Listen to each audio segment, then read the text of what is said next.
Hey everyone, welcome back to another interesting episode where I'm going to speak to Dakota Ruth, the founder of agency support for HighLevel. Dakota is my mentor. I'm very, very proud to say that. I've been learning from him for the past few months, and he is a man with wealth of knowledge, wealth of experience, and a lot of life stories.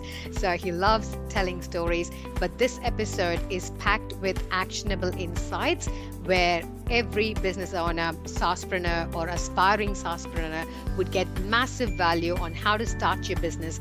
What's the first step you need to take? What's stopping you? What is literally blocking you from scaling your business? How do you grow a team? He has shared a ton of information from his personal life. So he's had an interesting journey from corporate to building multi-million-dollar business in the fitness space, almost 3 different SaaS businesses, and also has an undercover agent. So there are lots of things that I've asked Dakota to share, and also one story that is never shared with anybody. So this episode is going to be absolute value nuggets for anyone who's aspiring to be in the SaaS place. So without much delay, let's get started with today's episode. Dakota, welcome to Pivot to Thrive podcast. I'm super excited to have you today. For people who don't know who is Dakota Ruth, can you please give a short 60, 90-second highlight pitch about you? Yeah, absolutely. I'm excited to be here. My name is Dakota Ruth. I'm the founder of agency support for HighLevel. Been in the HighLevel space now for just over 4 years. Our 5 years, excuse me. Our 5 year anniversary was last week, so it's a little exciting. I'm just loving every minute of it. Mhm. I see that you've got such an interesting work experience. Like, I think I'm the crazy one who jumped from academic to business automation, but then Mhm. you have done some things that I would have never imagined Dakota has done in the past, right? From Yeah, corporate to fitness entrepreneur, grew businesses to millions of dollars, and then lost it all, restarted it, had health crisis, you name it. Your life journey, I would call it like an Indian Bollywood movie which has all flavors and spices in it. yeah. So, tell us, how has the journey been, and why so many pivots? I call it because my business, I basically believe in pivots, and I'm sure your journey seems like a lot of pivots happened. And it was forced to happen sometimes. Mhm. So, Yeah. how would you summarize this entire journey? Um, I would summarize it probably in 1 or 2 words, and that would be like evolution, evolving, just getting better at certain things and figuring out that certain pieces of don't fall into my life or into my vision, and then cutting those things out. For me, I come from a very strong military background. My father was in the military for 22 years, so I felt drawn to join the military right out of high school, which I did. And I got that discipline that I felt like I was missing because I was missing some discipline. I was a little bit reckless when I got out of high school, and the Army kind of put that in place for me. But from there, it just evolved into essentially what I am today. You know, going through different industries, different positions, and learning sales and learning fitness and then learning business and marketing and all of that jazz. I love how you say evolve. Evolve is the word because all of us evolve with our business. Our business evolves with us, right? And I see Yeah. that you are big on personal values, and always the story that you say is comes back to family, comes back to your personal values, what you believe in. And I don't find you, it's really, I'm not saying this just for you. I don't find you as the flashy marketer. And I wouldn't know the millions of dollars in success and the things that you've done, achievements you've achieved, because you don't tend to show off enough, if I have to put it that way. Yeah. Yeah. Is that an intentional decision? It is now in my life. It's not always been that way in my life. Early on, my motivation was like a lot of young entrepreneurs, and it was money. And then you quickly figure out that that can leave you very fast, and then money doesn't really fulfill you. So, as I started to evolve and figuring out what was important to me, I felt like I needed to switch my whole mindset and start focusing on what was more important to other people. And as I started to do that, it then made things easier for me. As far as being flashy, it's never really been my thing. I think the most expensive car I've ever owned is a nice Cadillac. I love that car. I eventually got rid of it for a truck, but even then, it was just a mid-level truck. But for me, flashy is creating a college fund for my kids, putting away money so that my daughters can buy their first house, so things of that nature, so that my family can go on a vacation. That's my version of flashy.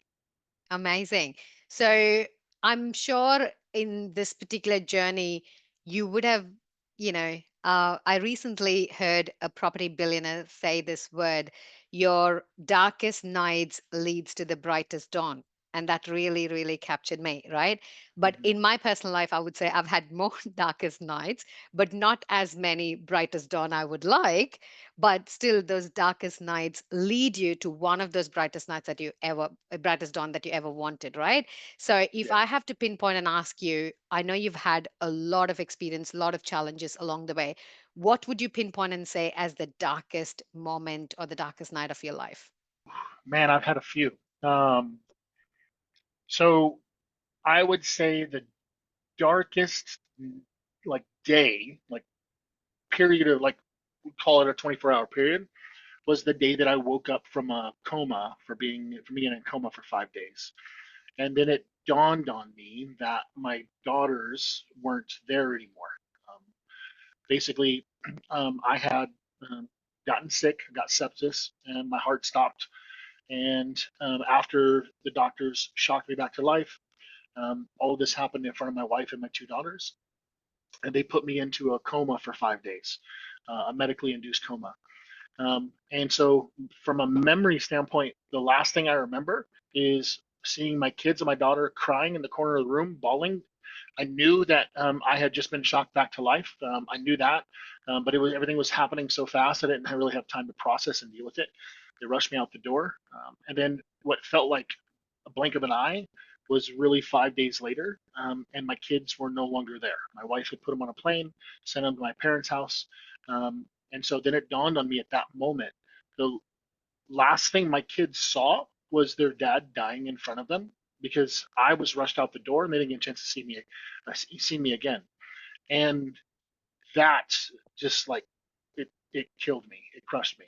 Like the last vision of their father could have been me passing away and not something, memorable, not something positive and so forth. You know, for some of my loved ones, last time I saw my grandmother, it was a positive meeting. We were hugging, we were kissing, and enjoying my time with my grandma.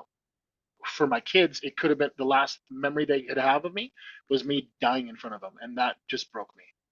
Oh my God, I'm such a daddy's girl. And, when I think about it from a daughter's perspective, it just makes me cry. But it would have been really, really hard. So, if you can, I know, even if people think about it, or if you lose your loved ones, your perspective towards life just changes one Hundred drastically, percent. right? Yeah. Yeah. Like when I lost my grandfather, that shifted so many things in me. I would say if you walk into an ICU, you're not going to come back as the same person you walked in. That's kind of my belief. When I walked into that ICU for the first time, I was like, oh my God, people fight over such stupid things, the ego, and it doesn't matter. Once you land on this hospital bed, your perspective shifts. That's what happened to me. So, what if there is some things or one thing that I know you would understand and appreciate the value of life. And always, you see people telling, if I give you $1 million and tell you won't wake up next day, that $1 million doesn't make sense, right? So it's just in theory you understand it, but you've lived it not just once, but twice. So, Yeah. what is one key perspective that shifted after 5 days of coma? So after I woke up from 5 days of coma, I was also in the hospital for another 30 days. So I had a lot of time to think about like my life, kind of what I wanted. From a financial and business standpoint, we were successful. Um, but at that moment, I realized that I didn't care. Like I didn't care how much money we had. I didn't care, how successful our business was. I was more concerned with like what would the future look like for my family, and because they were the most important things to me. So if I had to give one piece of advice, as cliche as it sounds, don't worry about those things. Focus on getting as much quality time as you can. I was just telling somebody the other day, they're like, well, I'm a 3-year-old and I want to be able to spend time with them. I was like, listen, figure out a time of the day, clock out of that time of the day, turn off your phone, turn off your computer, go spend time with your 3-year-old, because that your son's only going to be 3 years old once, right? And he's going to wake up one day and he's 13. He's going to wake up another day and he's 23, and you're going to wish he was 3 again, right? So you'll never get back that time. So, um, yeah, as cliche as it sounds, I would say time is the most important asset that you can ever have. I think I needed to hear this more than my audience or listeners, I would say. When I clock in 20-hour work days, most days, and Mm-hmm. work not as humanly as possible, Yeah, and some days at 2 a.m. and 3 a.m., I think, why am I doing this to myself? Like, yeah, why? And I'll yeah. have my 8-year-old coming, like this morning, he woke up at 5 o'clock. He's like, you didn't sleep? I said, no, no, I slept. But why didn't you sleep next to me? And I was like, no, I didn't want to disturb because I had an early call. So Mm-hmm. I think we all need, I don't think we all need those hard reminders, but I think we have to make that decisions pretty early on and learn from others' journey. So thank you so much for Mm-hmm. sharing that with me, with all of It's my us, in pleasure. fact. Mm-hmm. Okay, let's stir something light. I'm just feeling like, oh my God, but it's powerful to be vulnerable. And I love, because I am in your mentoring container, and I know that you don't hold back in sharing your wealth of knowledge. You don't hold back sharing vulnerable stories. And there is power in that, especially for males who tend to be forced to be in that position, because I don't want to name people, but there was a very super successful, inspirational, motivational speaker in Australia who took his own life recently.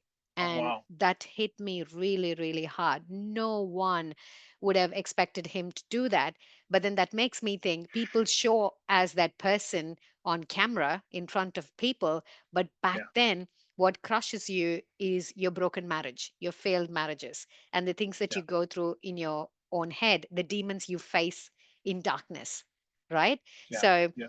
I'm sure you'd have had similar experiences fighting your own demons or self doubt.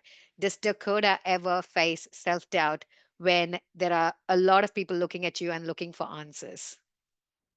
Every day. And if I'm being transparent, probably multiple times every day. And that self-doubt could be as little as a thought that enters your head and just that fast, and makes you doubt what you're about to say, what you're about to do, decisions you're going to make, things like that. And sometimes that doubt lasts for days upon days, and you have to find a way to kind of overcome it. Um, but yeah, it's never going to go away. It's just your ability to deal with it. So, especially in the SaaS world, because that's what you excel in, though you've done a lot of other successful businesses in the past, this particular episode is going to be for aspiring SaaSpreneurs and people who probably Dakota 4 years ago, right? Someone who's starting out, Yeah, who's looking at you, who's looking at your awards. We don't have that plaque behind you today because you're in your new office.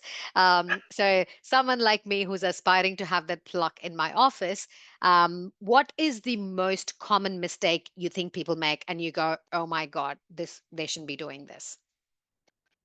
and we're talking about SaaS, right? Correct. We're specifically. I would say, like, if we're trying to generalize everything, like the this answer and this answer, because there's multiple things that people do wrong. I would say that they try to make it too complicated. They think, like, more big picture, broad aspects. They try to make it too complicated. So their pricing is too complicated, their offer is too complicated, um, their explanation of their offer is too complicated, right? Their website is too complicated, like all of it. So, if you just simplify it and keep things as simple as possible, keeping in mind that the more confused that somebody's going to be, the less likely that they're going to move forward on any decision.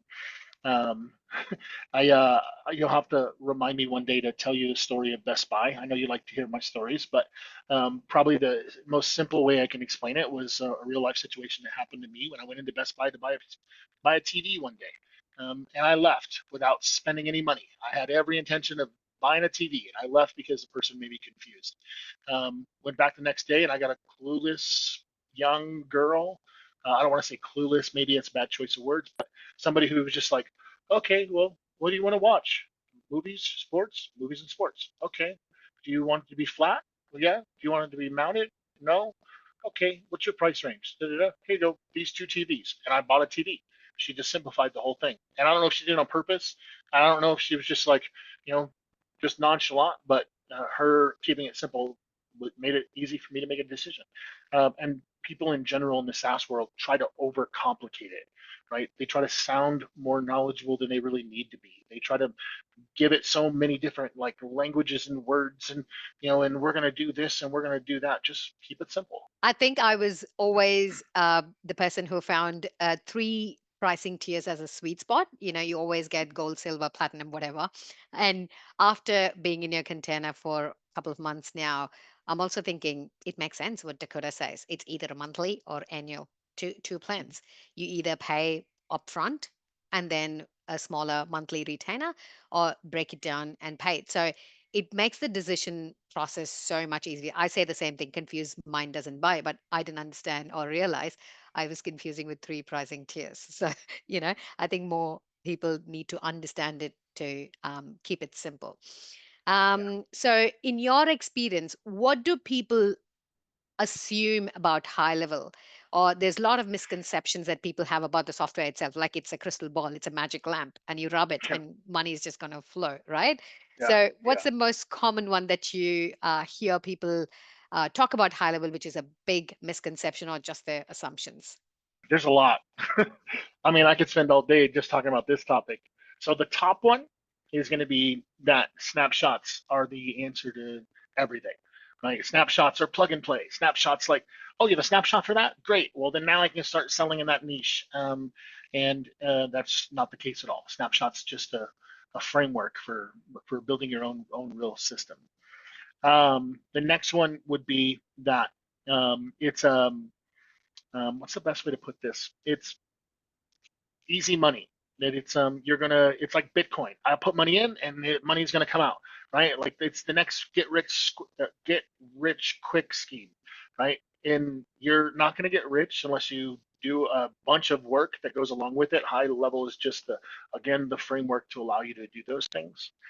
Um, and that I would say the number three is that people hear often so much noise, so much different opinions about HighLevel that they often get confused on how to actually sell it. Okay? They hear different versions of how they were selling it, different success stories, whether those success stories are true or not true, they still stick in their mind, and they think to themselves that, oh, I'll just do exactly what that person's doing. But in reality, that person is giving you a broad view of how they're doing it. They're not giving you like a dialed down, like bit by bit view. And so you're hearing their broad perspective, but you're missing all the little pieces in the middle and at the beginning and the end that make up really what they're offering, what their solution is. Yeah, I was never a fan of the S word even before I met you, but that thought strengthened after meeting you. Yeah. So I The think more S word. people Oh yeah, in Australia we're so bogans. We've got I don't swear. I don't use swear words, but I moved to a state called Northern Territory, Darwin, which is very Australian. Okay, very laid back and very different. Most Australians have not seen that part of Australia, and that state sponsored my visa. And on my fifth day, I got my first job in Australia, which is working in a call center, placing bets for Australian punters. So every statement would start and end with an F or a B or a C. I mean, Australians are very fond of the C word.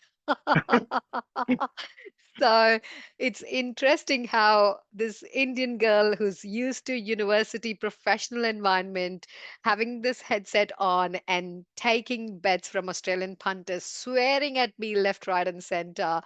And the very first time when I went solo, and the first call, I got a very abusive Russian customer. I remember everything about him and every word he said. And I started crying so bad, Wow. right? Wow. He was so abusive. But then that job made me really tough. And I'm like, you have to speak to me nicely if you want your bets on. If you need your bet, Yeah. that's not acceptable, mate. So Yeah. it really, really helped me integrate into the Australian culture and lifestyle very well. Yeah. It So I also lasted in that helped job you 3 years. set your boundaries That's it. as That's well. it. Yeah. Yeah, I know. I learned a lot and I learned how to deal with tough customers. And that was my only customer service job I've ever done in my life. So I love it. it's been an interesting journey.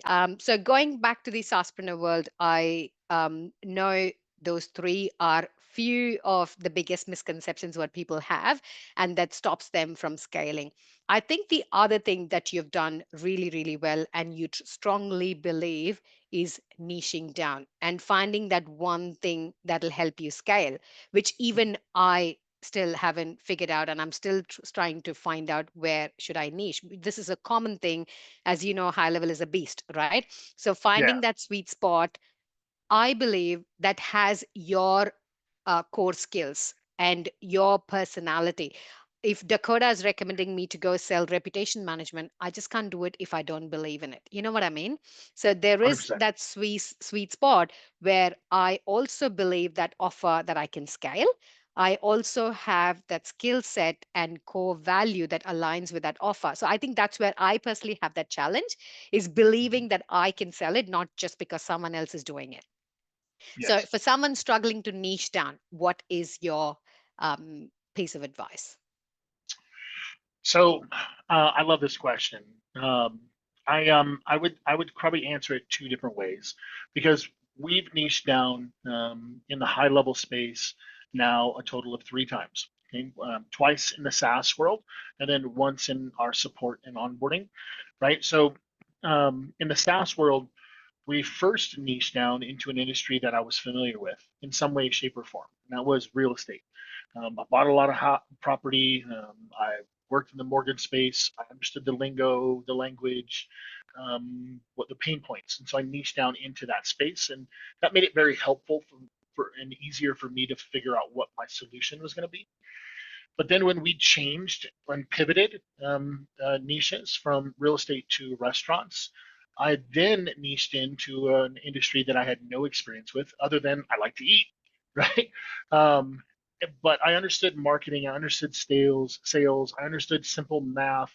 I could figure out easily, like if it made mathematical sense, then it's got to be a positive solution, and I just got to figure out a way to make it make mathematical sense to, and of course keeping the same mentality of keeping it simple, and so forth. So I love the niche down portion.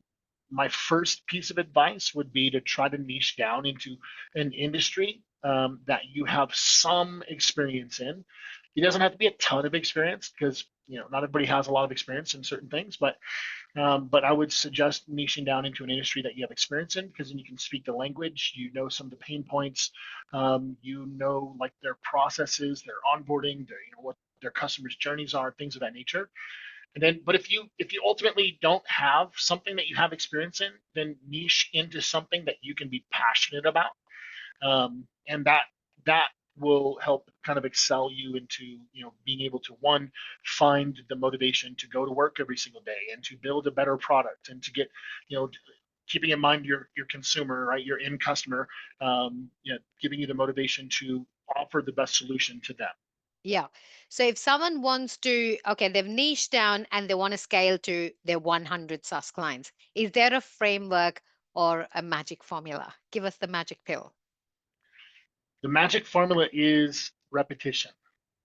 That's really the best way to explain it. Okay, so let me give you a couple of examples. Let's say I'm a one-man shop. I'm doing all the sales myself, right? And I know that in a day I can take 5 appointments, and I'm pretty good at getting the appointments. I'm pretty good at closing them, right? And let's say maybe I'm closing 2 people a day. Okay, well, simple math says that in a month I'm probably going to close somewhere between 22 to 40 people. Okay, but I'm going to be exhausted doing it, and I'm not going to be able to do a lot of other things because that's all my focus is going to be on. So if instead of taking 5, once I've figured out my method, right? Once I've figured out, okay, this process works. Here's what I'm going to do to get my leads. Here's what I'm going to do to get my appointments. Here's what I'm going to do to get my sales. Here's my presentation. Here's what I say, right? I said this once before, it didn't work. I'm saying this now, and it does work, right? Once I figured out that little mix of all the different components that make up getting my client, then I'm going to slow down. Okay, instead of taking 5 a day, I'm going to take 2 or 3 a day on purpose.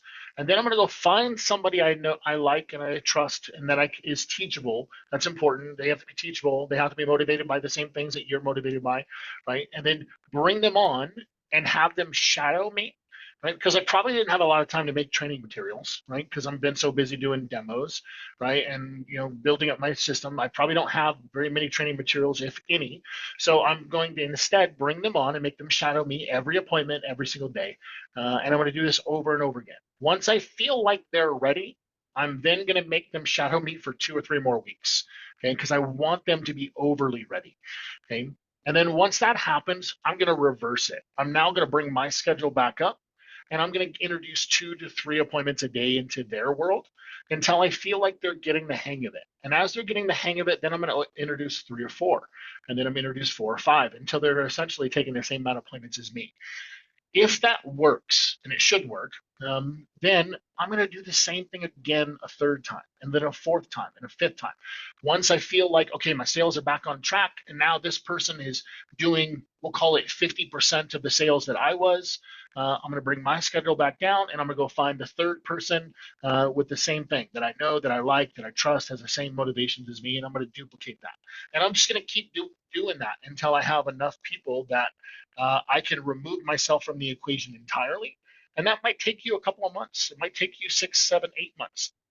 But once you can remove yourself from the equation entirely, now you have a self-sustaining business, right? At that point now, if one person leaves you, you can then just be like, okay, well, I know how to fix this, right? And you go find somebody else.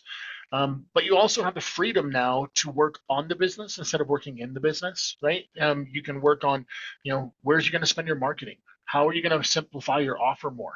Like, how are you going to find ways to cut unnecessary expenses, right? And increase the amount of clients that you're getting, things of that nature, while your sales team is building up your actual business for you. How long did it take for you to build your sales team? When we first found HighLevel, we had about 30-ish clients that came with us, and not a single one of them paid for HighLevel. It was so embarrassing. We literally tried introducing this software to them, and it didn't work. So we just made a hard decision, like, we're going to get out of that space. Our space was social media management. It was one of those things where we were trying to build up our MRR, but it was an area that I wasn't entirely passionate about. And when I found HighLevel, I was like, man, I can be really passionate about this. And so we just kind of casually started releasing some of our clients, and then releasing some of our team members and so forth. For the first, it was almost about 6-ish months before we really figured out, like, it might even been 7 months before we figured out like what our niche, our real niche was going to be. Because for that first 6-ish months, we were trying to sell HighLevel. Like, HighLevel, it's great. We can build websites. We can build funnels. Oh, automation. I've got one of those, right? I can do that, right? This is before the AI existed. Oh, I can even manage your social media, right? And it just didn't work. So we didn't grow our sales team at that point because we didn't have a winning offer. We didn't have a process that worked. It wasn't until we started launching, and after about the first 30 to 45 days of doing demo after demo, the way we had set it up, our automation was booking most of our appointments for us, which was great. I would wake up, I'd go to bed, I'd have 8 appointments tomorrow. I'd wake up and I'm like, oh, I got 10 now, and then I also have 8 for the second day, right? It was just like they were only always booking 3 days in advance. So every 3 days, it was like I'd go from being dead 4 days out to packed, right? And so at that point, it was when we really started focusing on building our internal team around me first, so that I could then start pushing things off. And then we started hiring a couple of salespeople. I remember the first one we hired. His name is Cameron. Super cool dude from the military. So I was like, oh, this guy's gonna crush it. Oh no, he was really bad. So we spent like 60 days trying to train him. It's another thing is that sometimes you have to cut ties with people sooner than you think, because they once you figure out they're not a good fit. And we have probably kept him 30 days too long. But um, I would say maybe 90-ish days before we really had a solid solution to replace me, after we got our niche. So 11 months into our process, basically. Yeah. Now I know you've got a very successful agency support team, and you support lots of agencies with their onboarding, with their support. And I know your onboarding process is very thorough. I'm in a container, and I know people who rave about it.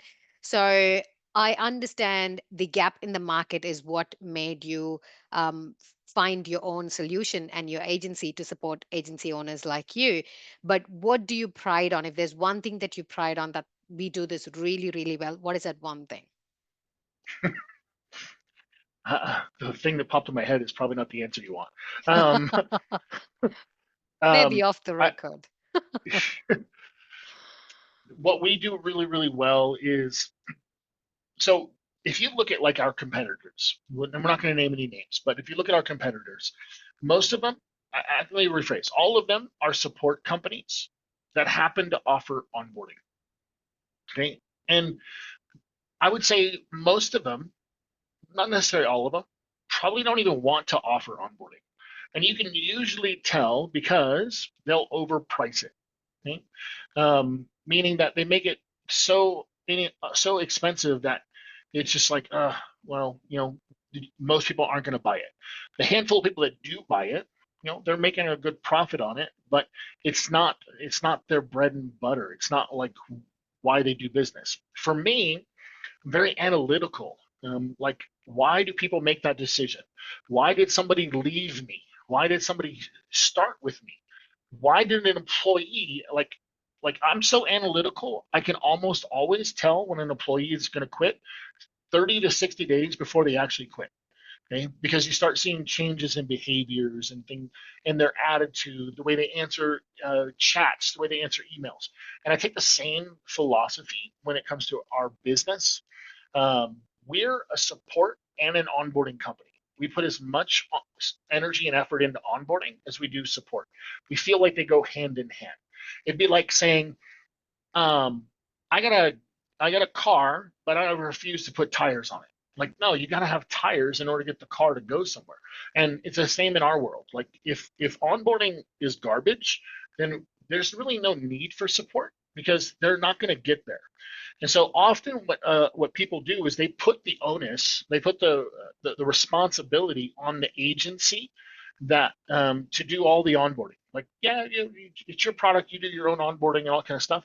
We'll handle support. So when they have a question, they'll contact us. But the problem is that most agency owners in the high level space, they got into it because they were good at sales or they wanted to sell. They had a vision, a product, and so forth, right? It's rare to find somebody who is passionate about sales, passionate about onboarding, passionate about systems, passionate about marketing, passionate about all of those things. Usually they're passionate about one specific thing. If it wasn't rare, then every company would have 50 CEOs.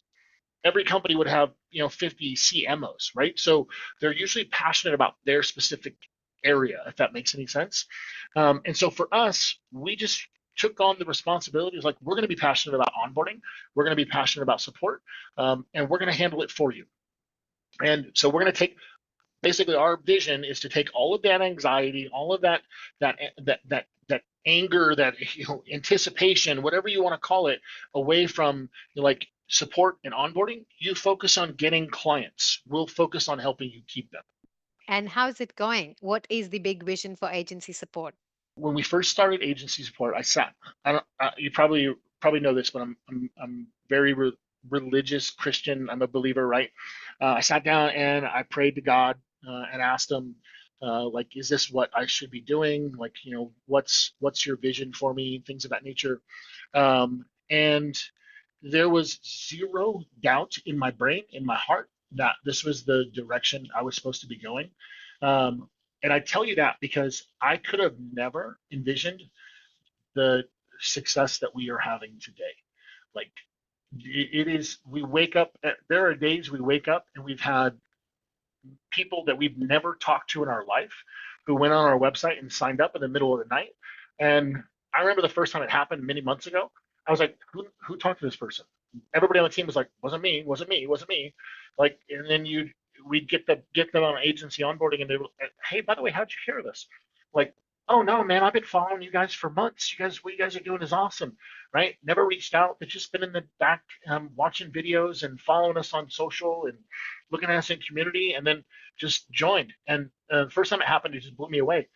Now it still blows me away, but it happens every day. And when I say, like, how you ask, like, how well we're doing, um, at this point in time, I can't say how I know this, but I know one of the big guys in the space. They've been in the space for, I don't know, at least 5 6 years, and we're about to pass 50% of their revenue, and Wow. we've been in business less than a year. Well done. Well done. This Mm. is proof that if you really, really serve from a place of providing value, then you're going to lead. You're going to lead with value. And you're someone who leads with 100%. value. I know that Yeah. 100%. And also there's another interesting thing to note, right? This I feel this all the time. Most people think you have to be the loudest in the room to Mm. to succeed. And I just had a call with someone right before this, and she mentioned my LinkedIn profile had quiet dominance. Like, you're not loud there, you don't scream, but the profile is dominant. And when I look at you, it's the same. You are the coach, you are the mentor, and you facilitate a session, but most of the time, it's the audience that talk louder than you, and they keep debating and arguing. And I'm like, you know what I mean, right? Because that most Mhm. of the coaching calls, that's what happens. Mhm. So, what do you think about? Um, I'm sure you'd have faced more people in your life where they're all loud, and they're flashy, Mhm. and they talk all the time, but then you're there sitting in the corner, you know, probably sipping a beer in Australian terms, and just enjoying the success and impact you're creating. Is this how you feel most of the times? It's funny you say that because that's been my whole life. Like, even in my younger days, when I first met my wife, or I was single, I was the guy. What do they call them? Wallflowers. I was the guy leaned up against the wall in the corner, just watching the crowd and observing. I've never been the boisterous, loud, obnoxious, or person to want to stand out. I've been the person who wants to absorb, learn, and adapt to, like, what's going on around me. But yes, it's been like that my whole life. I've always been that person.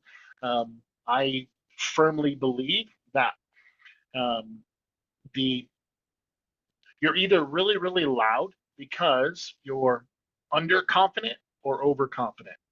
Okay, there's usually no in between. And this is just my opinion, of course. And I've met people on both ends of the spectrum. People like, okay, this person is clearly loud and wants to be center of attention because their self-esteem or their um, experience level is subpar from the other people in the room, and they feel like they're trying to overcompensate for that. And then I've met other people on the end of the spectrum where they're just really confident, maybe even borderline cocky, and they are the loudest person in the room because they want everybody to see that. I've never been that person. I've always been the one that's just been sitting back, quiet, doing my thing, getting done what I need to get done. And do you think that's kind of your power and you like it that way? Um, I don't know if it's a power per se, because there are some things sometimes that it bites me in the backside where sometimes you see you're like soaring under the radar so much that people don't notice you. But I I definitely don't see it as a weakness, but yes, I do prefer it that way. I feel like that's where I perform the most. Like there were times where I just want to be left in my office for 2 3 days, close the door, put on headphones like this, put on some focus music, and I'm just going away and doing my thing for 2 days to because I have a deadline I have to hit, and I don't want to be bothered. And then there are other days where I'm just like, okay, let's get out of the office, let's go do something, go to dinner, spend time with the family, do that kind of thing. Hmm. That's interesting. All right. So when you're growing a team, Dakota, I'm sure it's very challenging with all the time zone difference and growing a team and dealing with personalities. I know it firsthand. So what do you think is the biggest challenge managing a team offshore, remote workforce? Ooh, I think the most important thing that you said there was personalities. The time part is a challenge, but it's not something that like hinders or holds back our business. But a personality can destroy your business. It also can, boost up your business. Um, so like for us, like one, okay, so back in the day we had gyms, right? We had 5 fitness centers, and the hiring process was 100% either the department head or um, me and my team leaders. Like we're the ones who made the decisions, and it was just like, okay, you're hired for that department, you're hired for that department, and so forth. We never thought about personalities back then. It's just like back to my earlier statement where like it's all about evolution, right? So like the version of me from 2008, when we had our gyms, to the version of me today is completely different, right? The whole decision making process is different. Um, there was no personality question back then. It's like he's good, well hire him. He's good, hire him, right? And we didn't care if two personalities conflicted. The problem with that is that it'll collide, and it can become a cancer if one person's personality is so dominant, and there's a little tiny cancer infectious there, and they start to infect other people. Then it can start to spread and ultimately destroy everything that you've built, especially if you let it go unnoticed. In our world now, to solve that, um, number one, everybody goes through a second interview. We don't care how much you like them. Everybody goes through a second interview, and that second interview is always with another team member. And that team member, even if they're at a lower level than you, right? So, because sometimes I'll do the first interview and then I'll pass them on to one of my other team leaders. They know they have permission to tell me if they feel something's wrong. Okay. It's never one of those things where it's like, hey, interview this person, and then, oh yeah, they're great, and no, they know that I'm having them interview them because I want to get a different perspective. And then often, so like for us, because a lot of our team members are overseas, which sometimes can be a challenge for like language barrier and accents and so forth. So before a team member even gets an interview, like we have a form that they have to submit a video link to, like a Google video link, and they upload it. That form automatically goes to a Slack channel that our whole company has access to, and that's all it is. So when that Slack channel lights up, everybody knows an applicant has submitted a video requesting an interview. And the whole company will go in and give it a thumbs up or a thumbs down based on accent, based on personality. They're looking for lighting, all that kind of jazz, quality of camera, and all that kind of works, right? And so before they ever get into an interview, the whole company is basically double checking their personality in that aspect. But then we now put an onus, or we put a lot of weight on it by having a second team member always interview them.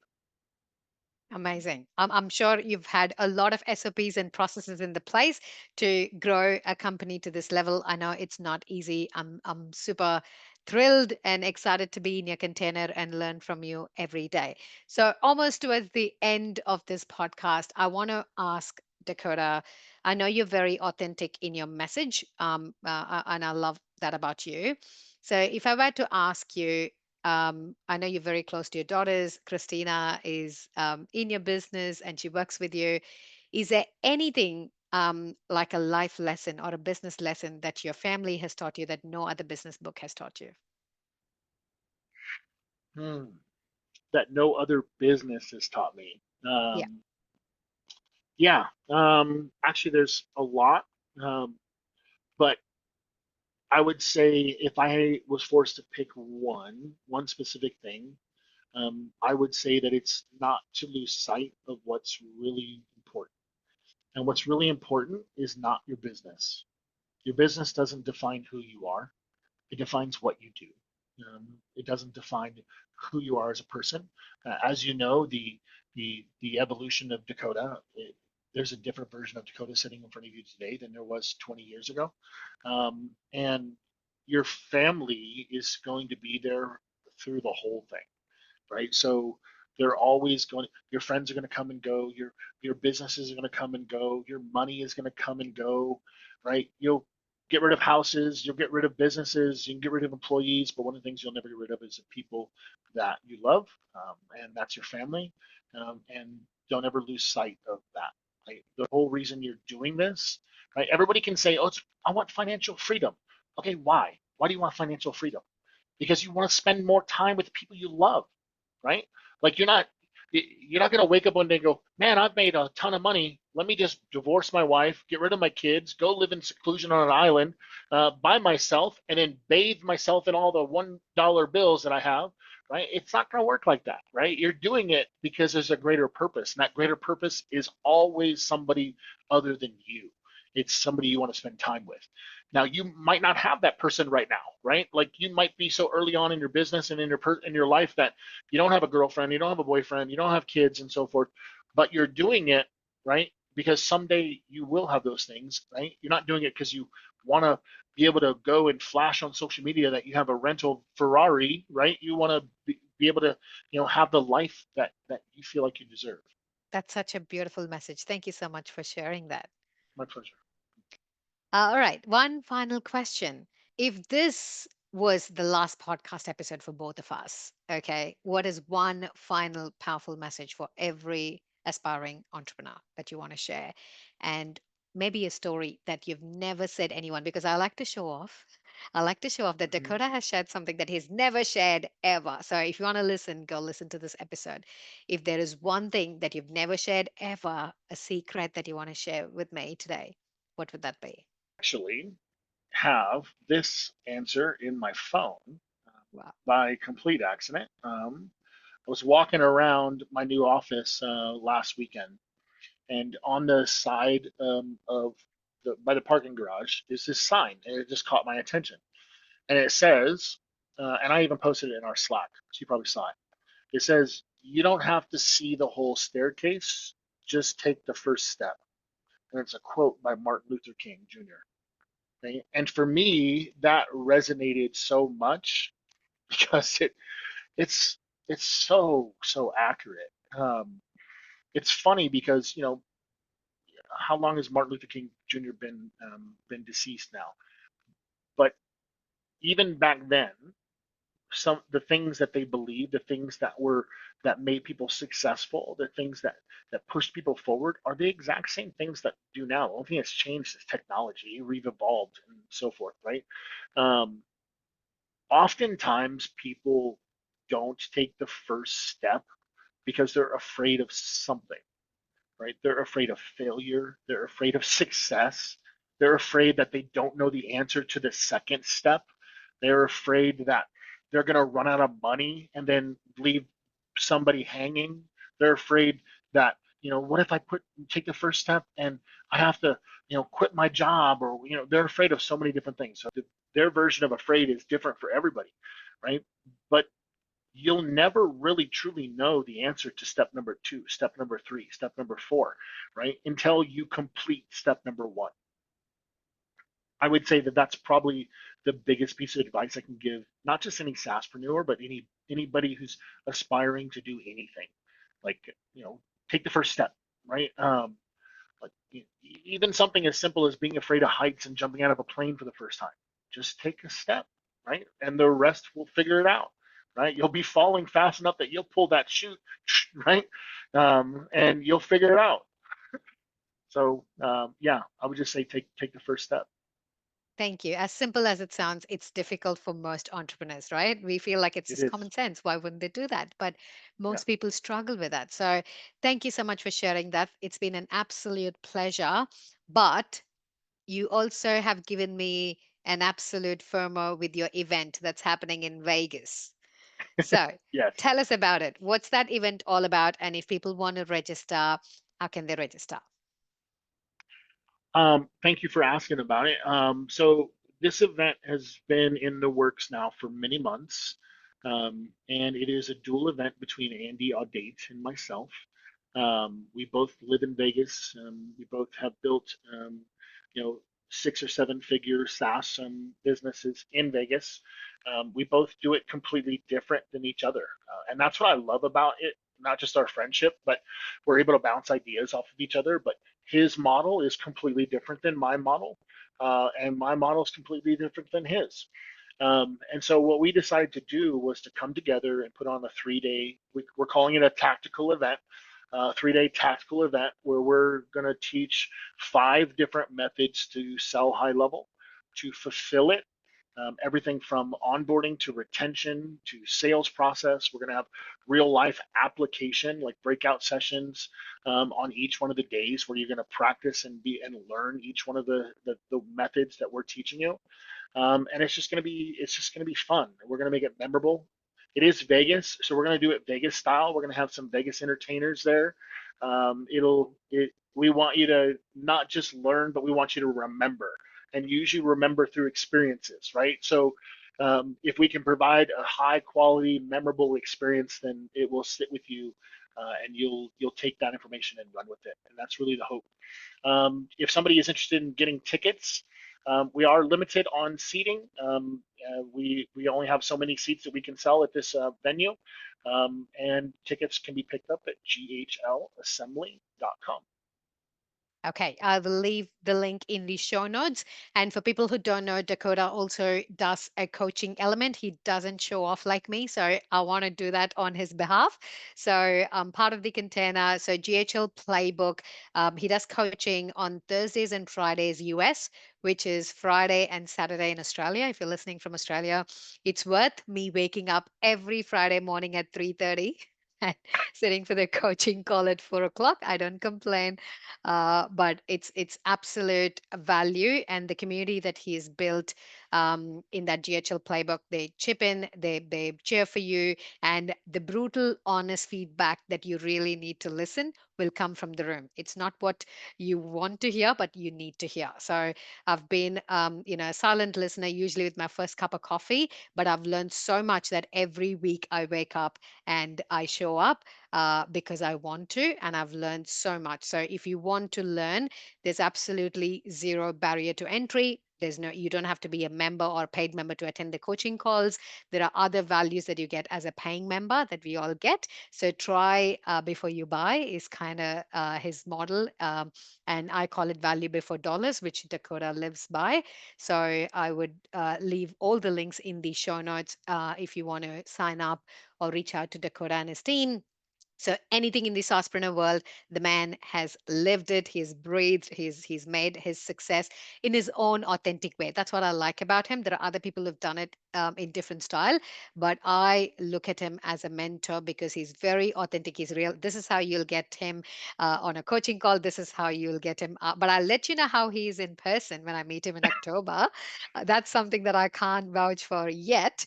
So let me see the party boy in 3D in October. And I'll let you all know how he is in person. Dakota, thank you so much for your time.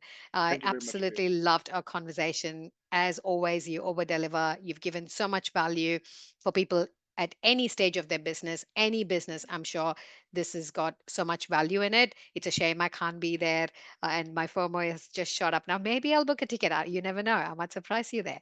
Uh, so, I hope um, you. I really hope so too. So thank you so much for today. It was a pleasure speaking to you today. It's my pleasure. Thank you very much, Priya. I really enjoyed it.